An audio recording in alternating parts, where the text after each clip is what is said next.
topic this semester has been AI and writing. So the 6 students you see here have been working really hard in our class. They have 6, I think, very exciting presentations. So they'll each be speaking for 5 minutes. We have a slideshow to help us all, along. And then at the end of our presentations, we would love to engage a bit in Q&A. Okay? And then I have a 1-minute indicator here to make sure we stay on track. And we are ready to go. Let me introduce myself though really quick. My name is Krista Albrecht Crane.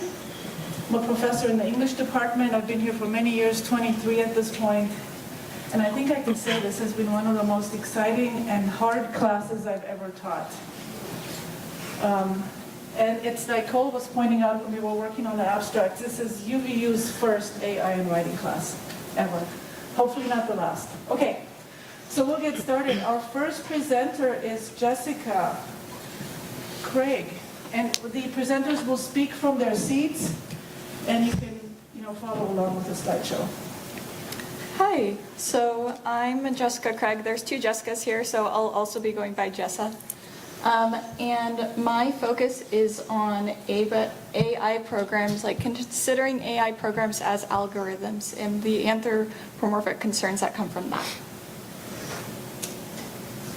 So right here we have a nice little chart, and this is from a study with 4,600 participants in it about whether or not they could identify AI versus human-generated text. And you can see people are generally not doing much better than the flip of a coin. On the left we have the hospitality, in the middle we have dating, and on the right it's professional. So hospitality is going to be Airbnb profiles, dating is going to be dating profiles, and professional self-presentations are going to be things on guru.com for job recruiters. So with all these things, us not being able to identify AI as proven by this large study, we have to figure out how we communicate with computers in order to more fully show that we understand AI. Because without an understanding of AI programs, we're not going to be able to identify the difference between AI and human-generated text. So much to the chagrin of many programmers, computers function exactly as you tell them to, and only what you tell them to. One common thing in programming classes is to compare programming to making a peanut butter and jelly sandwich. How would you tell a computer to make a peanut butter and jelly sandwich? If your first step is take a slice of bread, you're doing it wrong. You need to say, okay, where did that bread come from? Did it come from a bag? Was it sliced already? Do I need to grab a knife and use sawing motions to cut the bread?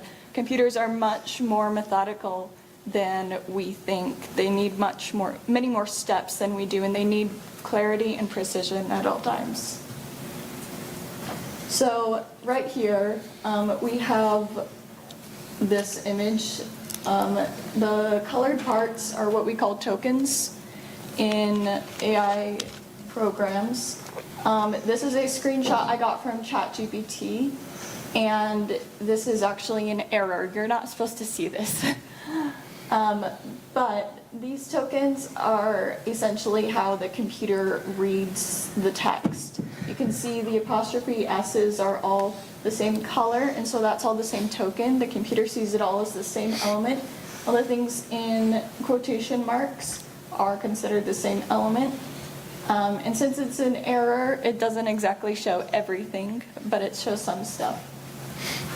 One prominent article about generative AI that came out was up there at the top, and they mentioned that text generated by a language model is not grounded in communicative intent, any model of the word, or any model of the reader's state of mind. So when we engage with AI programs, we need to be aware that we can't exactly trust them the way that we do people. On the right there's a few examples of it giving the different multiplicative answers for the same problem, and sorry. Yeah, continue. Okay. So I just have a few last points here. Sorry, it's a little hard to read. So just with everything I've been mentioning with how we understand computers, I think that in order for us to understand computers, we need to avoid referring to them in anthropomorphic ways. And that means that we need critical comprehension and understanding when engaging with these models. Thank you. Awesome. Thank you, Jessica.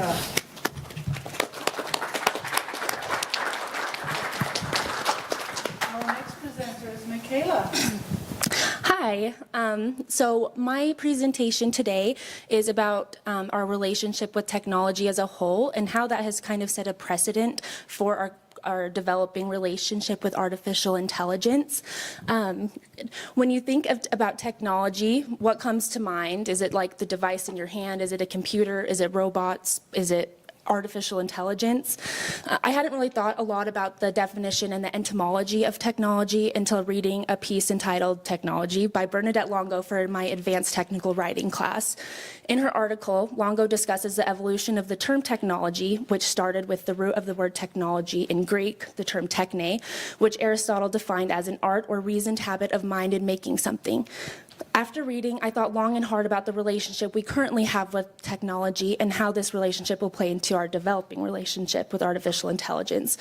Building on what Longo has to say about humans and technology, I argue that the ethical concerns about AI lie in the current relationship with technology as a whole. Currently, we do give technology a lot of agency when talking about it. The root of the word has changed, or the root of since the word of technology in Greek of techne, it's changed, and it can mean both the knowledge to make a mechanical object as well as the object itself. This contemporary sense of the word blurs the boundary between the person who has the knowledge and ability to make the object and that human-made object itself. Longo points out that we often give agency to technology when speaking about it in a sentence. And then she gives the example of what happened when software engineers added the Facebook like button. We might say when speaking about the Facebook like button that the like button transformed the social media experience. This sentence attributes the transformation of users' experience to a software feature and not to the people who programmed the feature. The like button is the hero of this small story about technology and society rather than those who implemented it. Our current relationship with technology has taken our agency in a way.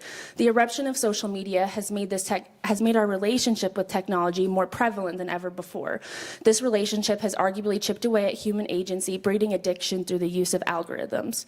This image is from a book entitled The Hype Machine, and it documents the hype loop process. This shows the dynamic interplay of human agency and machine intelligence. As you can see in the image, it goes through the sense, the structure, human behavior, agency, and after the agency portion of the hype loop, we have action. We may think that we have the choice to use these technologies, but that choice is often taken away since we have to use these technologies to survive.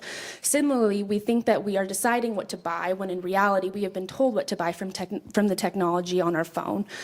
And this is where AI could be headed. The Pew Research Center did a study on human agency and the future of what it could entail. 56% of the experts that were surveyed agreed with this statement that by 2035, smart machines, bots, and systems will not be designed to allow humans to be easily in control of most tech-aided decision makings. On the slide, the reasons are powerful interests have little incentive to honor human agency, humans value convenience, and will continue to allow black box systems to make decisions for them. Catherine Buskill, an anthropologist and AI expert, was quoted in the early study that reflects Longo's argument as well. She states some very basic functions of everyday life are now completely elusive to us. People have little idea how we build AI systems, control them, and fix them. Many of them are grasping for control, but there is opaqueness in terms of how these technologies have been created and deployed by creators who oversell their promises. Right now, there's a huge chasm between the public and AI developers. We need to ignite real public conversations to help people fully understand the stakes of these developments. And that sums up my thoughts pretty well as well. So thank you very much. Awesome. Thank you so much, Michaela. Our next presenter is Jessica. Okay. Hello, I am the other Jessica. So I'll be talking about how Gen AI has made plagiarism a problem and kind of the relationship between professors and students. So, yeah. So the main problem that AI has created in the academic world is mistrust. Professors feel a responsibility to address plagiarism by suspecting all students of using Gen AI. Oh. Okay. However, this creates a policing state where the students worry about being accused of plagiarism and thus losing trust in the learning relationship with their professors. So there's pain on both sides. The correct solution is to use plagiarism checkers, as you can see on the slide, but they don't always work. There can be false positives in identifying a paper as AI written when students didn't actually use it. And additionally, the Gen AI users can adapt and use new websites to make their text appear more human. So a couple of these plagiarism checkers include Originality AI and Undetectable AI shown on the slide. And this is what it looks like when a paper is run through these checkers. But there are better solutions than policing and using these checkers. So, next slide. So one way we can avoid having policing and like this sort of policing state is to have professors clarify what they want and what the goals are, both in the writing process and the product that's produced. As you can see in the slide, when the student engages with the writing process, it's different than if they use Gen AI to focus on the product. We essentially need to redefine learning and reestablish those guidelines for students. The goal of having a student write a paper in the first place is to engage with the writing process and have those parts of their brains engaged. The problem with allowing an AI to write one's paper is that it turns the student into an editor of the AI's work rather than having them be the author of their own work. If an AI writes a paper for the student, they don't learn the key parts of the process. You can kind of see that in the slide. I'm sorry. Oh, so it's okay. Sorry. Yeah, you can kind of see like the difference between the process and the product in the slide. So one of the main texts we've studied this semester is a great book called AI in Writing by Sydney Dobrin. Highly recommended. It gives a really good overview of like all things AI. And as you can see here, he particularly says about plagiarism, a Gen AI cannot perform the act of drafting and revising or turning in multiple drafts of, say, an essay that improves, nor can it explain what it wrote. Likewise, doing so ignores the purpose of the assignment and the learning experience the assignment is designed to provide. That's a problem. So with all this in mind,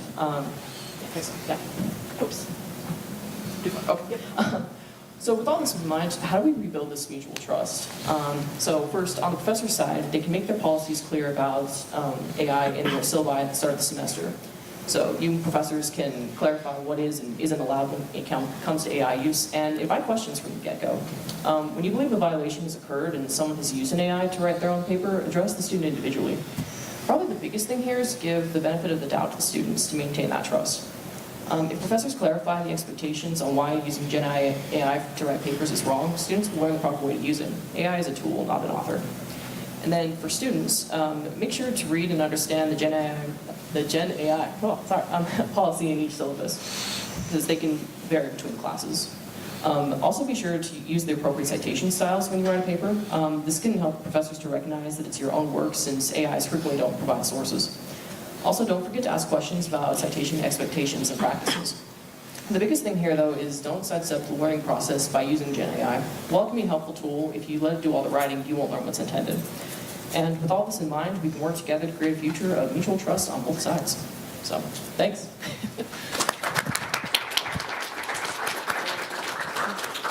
Thank you so much, Jessica. And our next presenter is Sienna. Hi, everyone. So today I want to specifically address this sort of doomsday, at least under the English department, doomsday attitude we've been struggling with lately as chatbots and AI has been developing really quickly to think about why from the things that I've studied and learned about AI this semester, I don't believe that writers are going to become obsolete in the future. So we're titling this Wanted Good Writers, the Need for Effective AI Prompting and Output. Have you ever heard the phrase garbage in, garbage out? In the tech world, this refers to how the input into a computer or machine must be high quality in order to receive a high quality output. And as I've learned through a lot of exploration of different major chatbots this semester, that is definitely true and applicable when it comes to AI language learning models. So when we use AI, we have to start with a prompt, and that obviously requires writing the prompt. And so from the get-go, you can't use these technologies at all without a human writer at starting it out and the beginning end of it. So I want to demonstrate and break down a sort of prompt formula that this formula is actually developed from Dr. Jessica C. Hill here in the psychology department at UVU. And she wrote a document about generative AI, and we studied this prompt breakdown in our class. And it isn't necessarily like the be-all, end-all formula for every type of situation or task you might be asking a Gen AI to do, but I think it's a really good example, and I wanted to show and break down the different parts of this and how you can use it to write an effective prompt.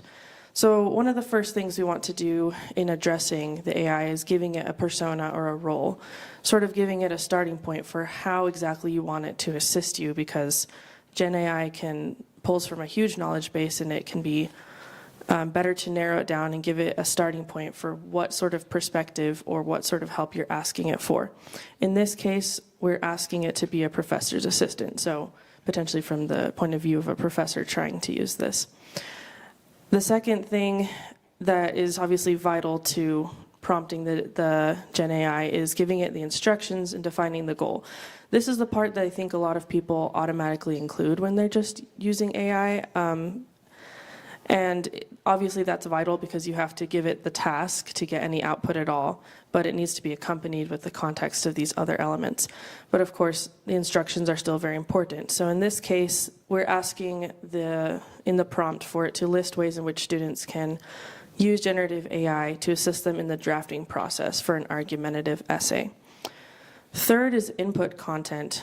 And this is really important about giving it more context and explaining the audience that we're trying to gear the task towards. And in this case, I listed it as being for undergrad students in an upper division writing course. Format, then, this is sort of based off of the style you're wanting, and that can just be dependent on the task you want. In this case, that's making a bolded list for a few sentences of ideas for each bullet. And then additional information can be used to add any sort of extra perspective, tone, or restrictive element you might want. In this case, avoiding uses of AI that eliminate critical thinking and idea development process in preparing the essay. So I won't spend much time on this slide, but this is just to show some other examples I pulled of formulas that are available that I found from different sources that come from different industries. There are many different models that you can look into about how to further curate prompts for AI. Basically, the point of this is to show that we definitely still need human writers in the AI process. Human writers came up with these formulas that we can use as critical thinking human writers to further curate and help us refine the way that we're using AI and help us refine the outputs we're getting to be more effective. Intelligent and efficient AI use requires an ongoing conversation. So we have to be the human end of that conversation. And to have an effective conversation, you need to be a good writer and communicator. Great. Thank you so much.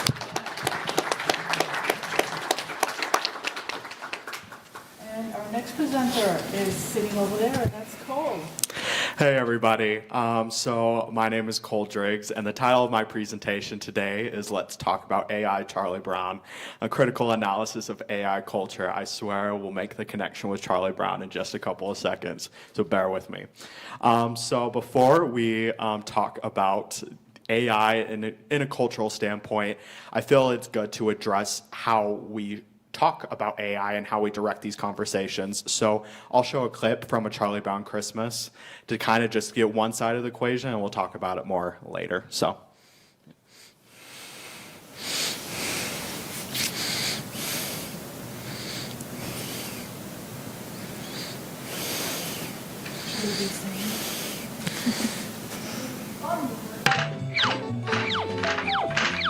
What's going on here? What's this? Find the true meaning of Christmas when money.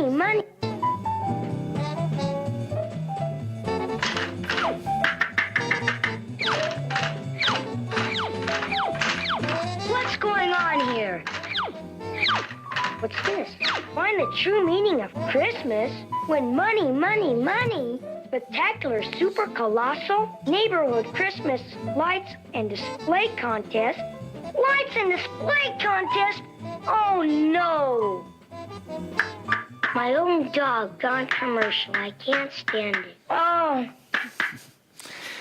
Okay, so I just got this clip just to lighten the mood, but also to illustrate kind of an important point as well. So when we talk about AI in the cultural standpoint, we can either go on the one side of the equation, we talk like Charlie Brown, where we blame consumerism, as enticing that as that might be for our woes. So as writers, we can just blame, screw ChatGPT or whatever that might be. But as we address AI in this cultural standpoint, I want to kind of give more of an empowerment mentality and to go beyond the tip of the iceberg and to give just a couple of social and structural reasons of why these chatbots are used to attack creativity. And I'll give a couple of reasons, only have a limited amount of time, and we'll just go from there. So the first one is just the rise of monopsonies within our corporate culture. These graphs are from the book Choke Point Capitalism by Rebecca Giblin and Cory Doctorow.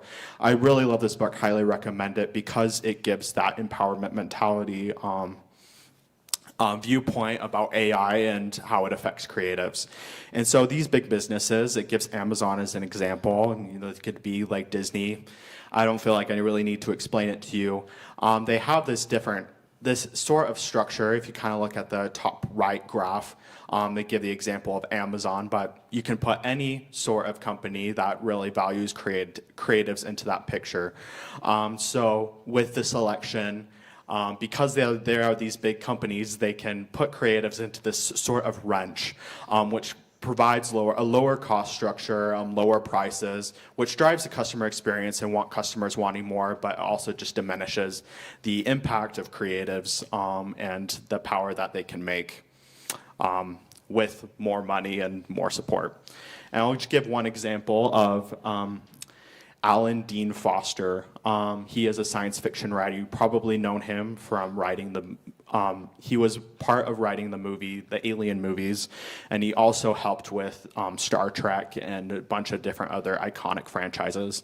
So when 21st Century Fox was bought out by Disney, Alan Dean Foster wasn't able to receive any of the rights, the royalties, and really just the money from his work because of he was thrown into this wrench like I was talking about earlier, and also just because just of a bunch of legal ramifications as well. So just the big takeaway is this deep analysis of the cultural implications of AI requires an exhaustive look of what makes these technologies so relevant in the first place.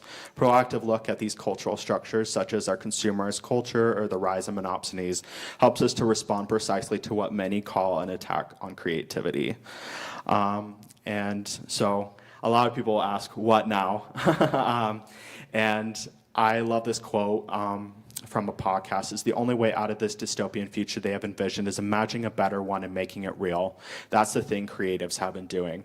And in order to kind of make that real, I've attached some further reading on this QR code to the left. Feel free to scan it just for some additional resources. I appreciate letting me appreciate this opportunity, and thank you.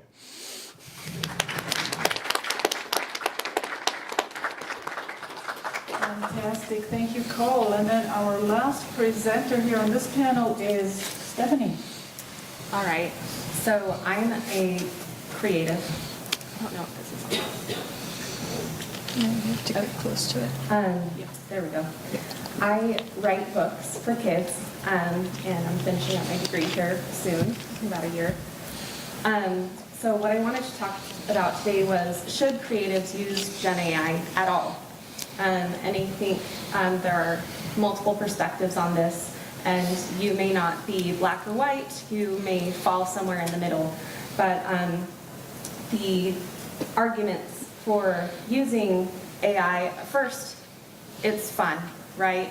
It's a tool. It's something new to discover with. Before I took this class, I was absolutely against AI, and without Krista pushing me to try it, I wouldn't have, just being scared of it.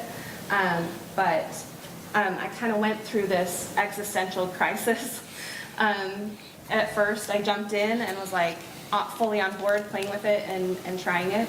And then once I had used it, I started to realize some of the ramifications and decided that it might not be for me. So it's exciting, it's fast, it's convenient, but there's also the ramifications that I was talking about are it will learn your voice, and as a creative, that is my most precious thing that I've developed is my voice. The way that I phrase things. Some of my books are only 100 words long, other ones 500 words, another 55,000 words. But regardless, those are things that I don't want to be feeding into AI because I need them to be unique for a marketing standpoint. Human authorship matters. So we need to acquire writing skills, and there's a list highlighted there. And we need to practice rewriting. If we're allowing Gen AI to do all of our writing, then we're not learning and we're not doing our own thinking. Those things are really important. I know I have one book that I'm writing that's been through 19 revisions. It's one of those shorter books, but it's changed a lot over the years, and I've had to learn how to revise to keep the pulse of the story, but change kind of the structure around the story. It takes a lot of time to develop good stories that end up getting published. So if you use Gen AI, you need to know your voice. A lot of people skip this first and second step, is to prepare. When you use AI, come prepared, do your own reading, provide your own notes to the AI, and have the AI maybe rearrange your thoughts and make it more seamlessly delivered, but it still needs to come from you. You can also plan how to use AI. This is my favorite one. Like, I'm going to use AI to rework this sentence that I know it's not working, but I can't figure out what I need to fix. You can get sentence level revision help.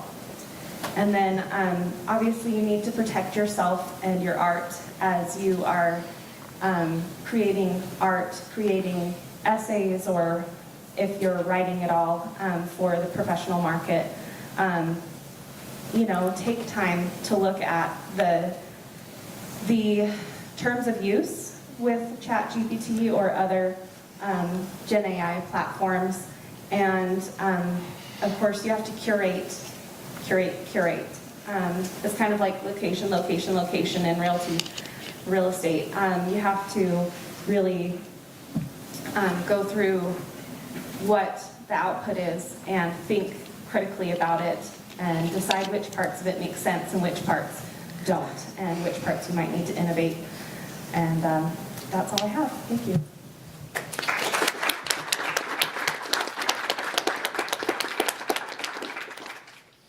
Great, thank you so much, everybody. So this is the end then of our formal presentations here. You've done a wonderful job, everyone.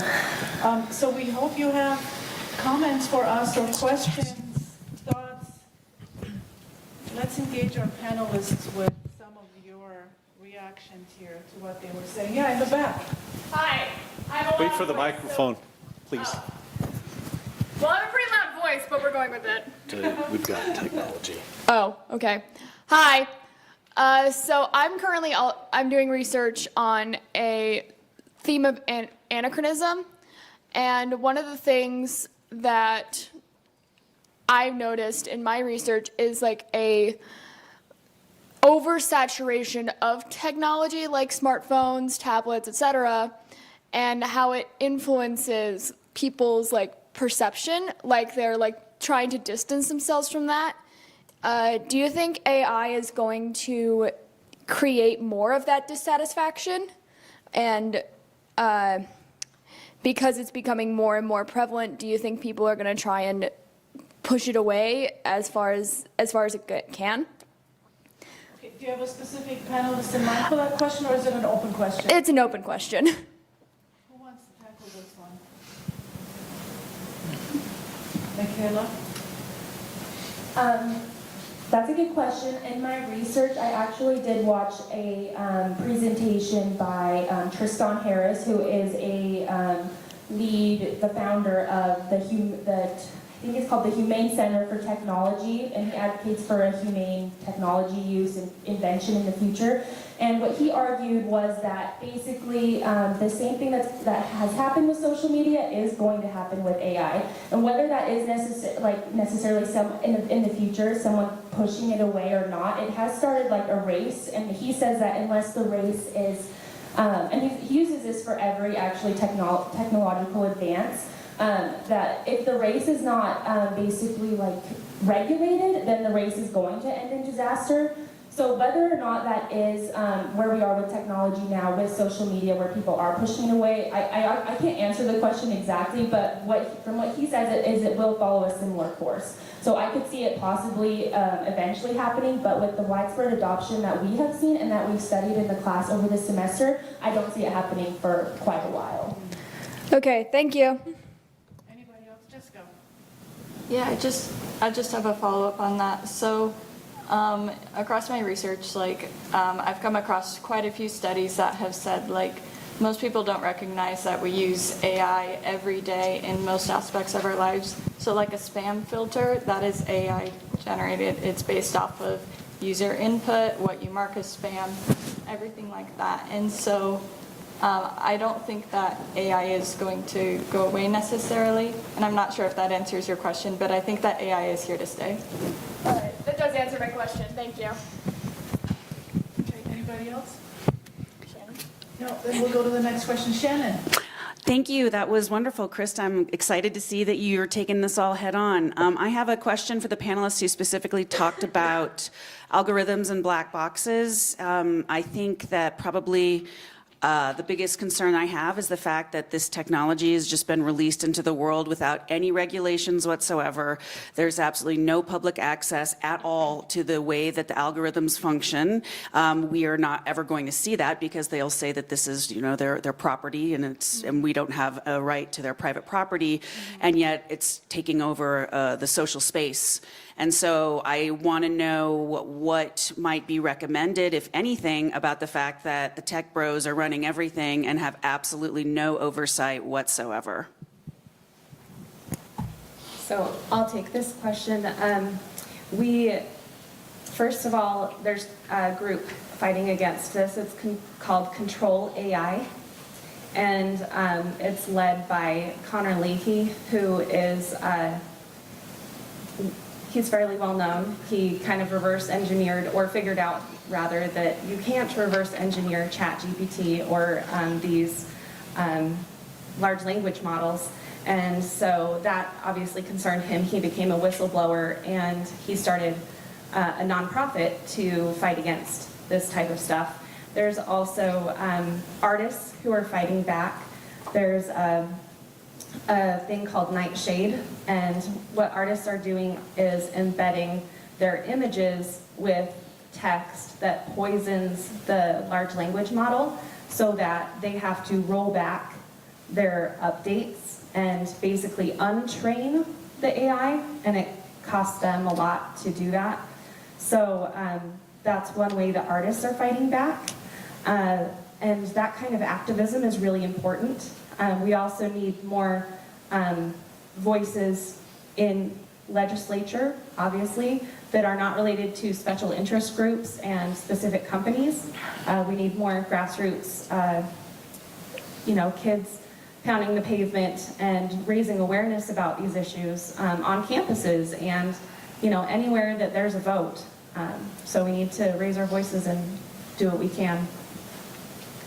Anybody else want to talk about this? Because we had a great class discussion about this just a week ago. I'll make a comment. Yeah, okay, Jessica and then Cole. So as far as your last concern about tech bros taking over everything and, everyone in this room being ignored, I think that there are tech bros, there are tech people who are trying, and the article I mentioned earlier, that was a forefront in this community. If you search stochastic pairs, it'll come up. Two of the people on there got fired for writing the article. They were in Google's ethics department.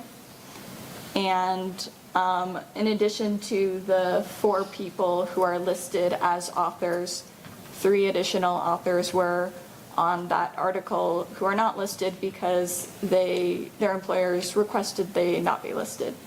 So to answer your question, people are fighting back and not quite being allowed to very well. Yeah, and look, I think what I'm looking forward to is it's a little bit small up there, but you see this paper was presented at a conference on fairness, accountability, and transparency. And I think these kinds of conferences are going to happen on a regular basis, I think led by academics and by ethicists who either worked at these large companies or are still out there. But that's definitely a pretty large group of people out there that I think we can seek out and align ourselves with for sure. Cole. Okay, yeah, so my thoughts were a lot like Jessica's, but I think just to add on to that, I feel like something that we can do just on an individual level is to just create spaces where creatives can thrive, kind of like what I was talking about on my thing. As I was doing my research, it was really interesting to see just how limited space there were to have spaces where people could thrive outside of this big tech, consumer bro, mentality. And so I think just one thing that we can do in our individual communities is to, honestly, these big tech bros, they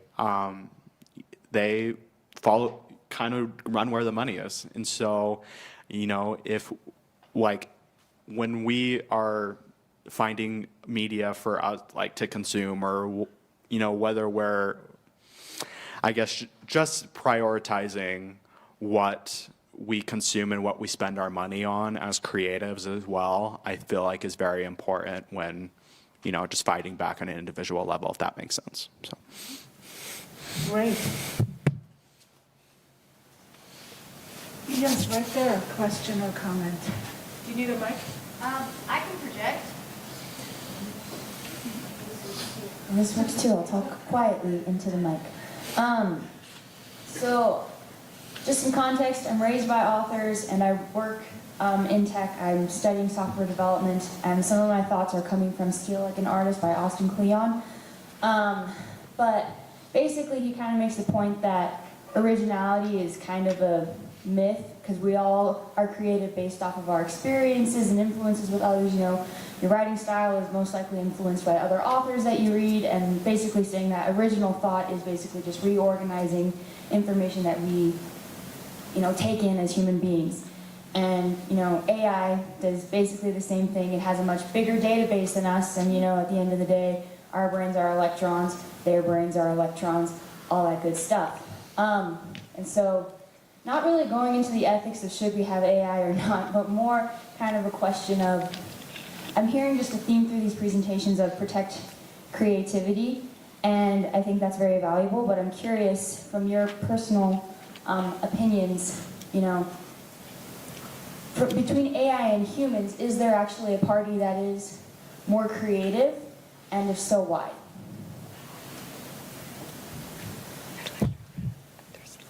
I'll jump in. So there's a man who has this poetry, it's called Bot or Not, and it's human poets against bot poets, and you have to guess. And people are pretty terrible at guessing which ones were bots and which ones were created by humans. So there's that. But number one, do we privilege the process of being a creative? Do we still value that rather than the product of creativity? Creative living, it's a part of who you are. Your art comes from your lived experience. And so there's going to be something to your art that is unable to be replicated by something that doesn't have life experience. So that's one thought. I had a couple different thoughts of reaction to this, but I guess I'll stick with that for a minute. Okay, cool. Yeah, Sienna. So,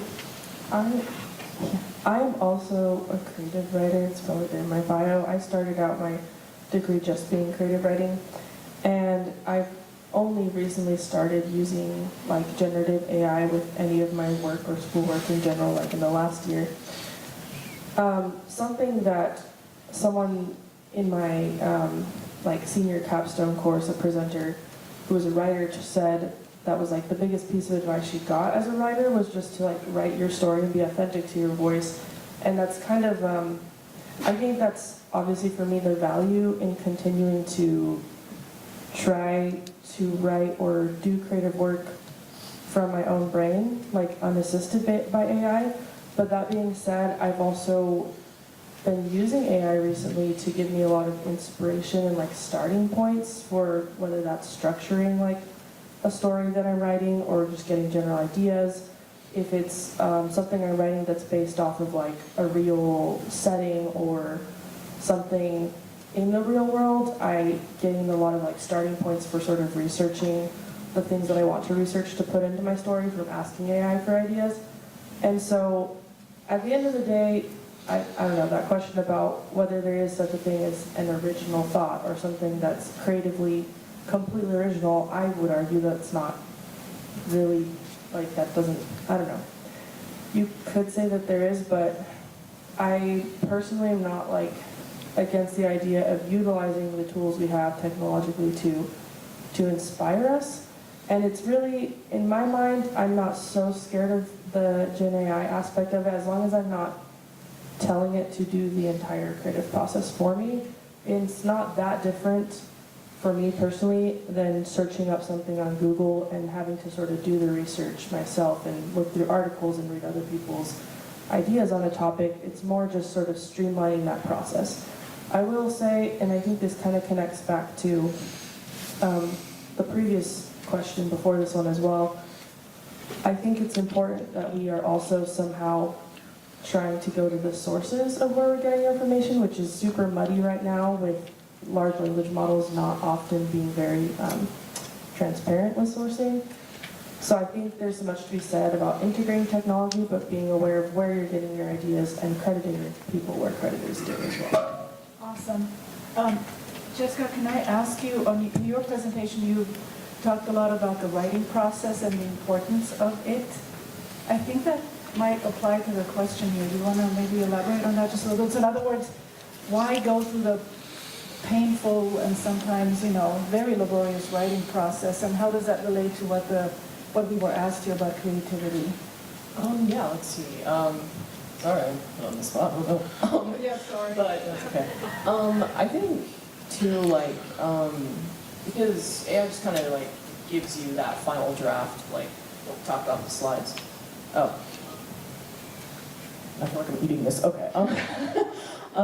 But yeah, I think part of one of the things that we've studied is just when someone revises their own work, well, when they write in the first place, they engage certain parts of their brain that aren't engaged when they're just editing. And so that's like, part of it is like, it literally like changes your brain to write. With like the creative aspect, I was even thinking about this as Sienna was talking, but like one thing I found in like with creative writing and AI is it really lacks like a human thing, and I'm not just saying that to be like sappy and sentimental, but I'm also a creative writer, and I've played around with it. Like I asked it one time, I was like, okay, like tell me about how you would write a first kiss scene. And it gave like a lot, like I was really curious, because I'm like, I don't know about how it understands romance, so it made me laugh. But it gave a lot of like actually like really good tips about, oh, this is how you would write one. And I'm like, okay, write me that scene. And it ended up being super hokey and like really wooden, and like they just kind of look at each other and then kiss. I'm like, oh, okay then. So I think it lacks, in creative writing, I think it lacks a bit of realism and kind of human depth, because it makes sense because it's not human, but it's learning how to imitate human like writing things, but yeah, I think it just lacks that human touch. So. All right, cool. Jessica. Sorry, I just had one short comment to add to that. I am not a creative writer, so, but I had a quote up earlier that I think is relevant to your question about being like, AI is not grounded in communicative intent. And so I think a lot of the difference that right now that people are distinguishing human and AI generated text to be is that intent. Because AI languages, AI models, the programs do not understand what they're saying. Mm-hmm. Yeah, they're based on linguistic probability and mathematical calculations, essentially. Joni. Yeah. Thank you. So I'm interested in just hearing, this is an open question, a response to kind of a more philosophical question. So something I'm noticing just across the panelists and across the questions being asked as well is kind of this dichotomy of hypervisibility of AI. We're all paying attention to it. You know, you've all had laser focus on it all semester, which is fantastic, but also this this invisibility of AI technologies and their ubiquity, and how Jessica Craig mentioned they're, you know, sneaking in everywhere. And so I'm just kind of curious, like what your thoughts are in terms of maybe when this is going to become more invisible. Is it supposed to become invisible? How do we keep it from becoming invisible if that's something that we should fight against? So I'm kind of asking about how you view the nature of AI in terms of its visibility as a technology and where that's going. I'll jump in real quick. First of all, it is meant to be invisible because we're supposed to not question it. Mm-hmm. That's capitalism for you. We're supposed to accept it and normalize it and make ourselves dependent upon it. It's supposed to be something that we just don't think about, that we just accept. And I don't know that that's a good thing. I think that we need to opt out at times and say, you know what, I don't want any help with my word choice because, for example, I'm writing poetry, and the whole point of poetry is to make the mundane fresh again. And so breaking punctuation rules and grammatical rules, that's part of the point of poetry.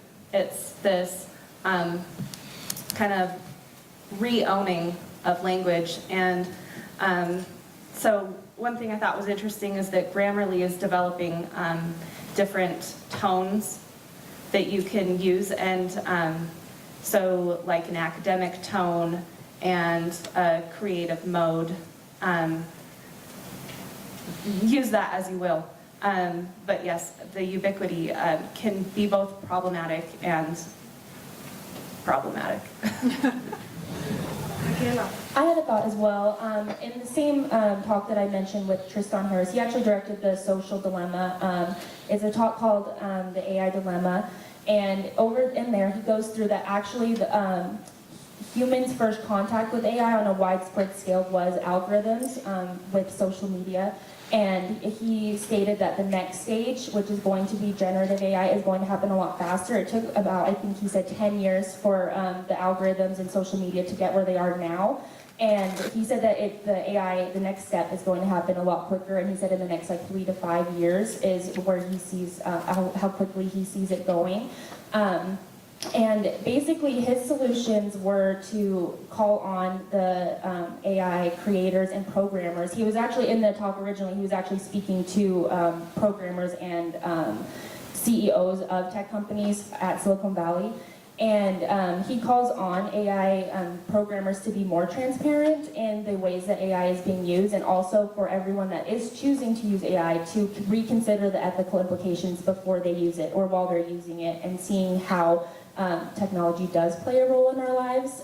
And so that does mean a little more regulation, and that does mean maybe pushing back on it a little more. But just the nature of it, he said probably like 3 to 5 years. So I would guess similarly, like that it would happen really quickly, which we've already seen. It reached, ChatGPT reached 1 million users, I think quicker than, or 1 billion users, quicker than any other site that has been deployed. So I think he's probably right with that.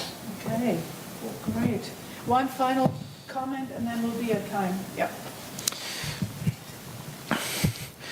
Okay, yeah, I feel like one thing to consider when we talk about AI, especially just how it affects creatives, is just to avoid, this kind of us versus them mentality with AI and creativity.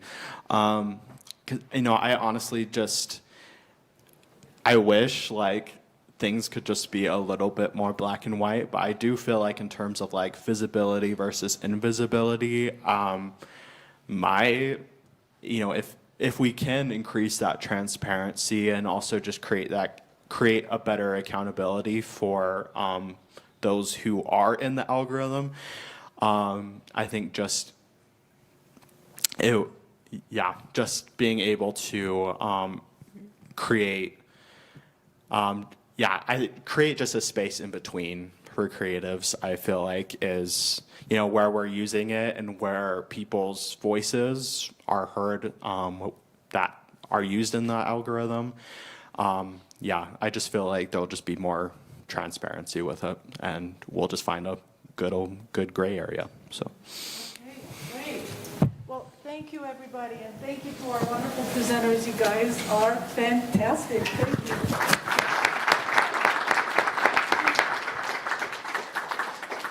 Just a quick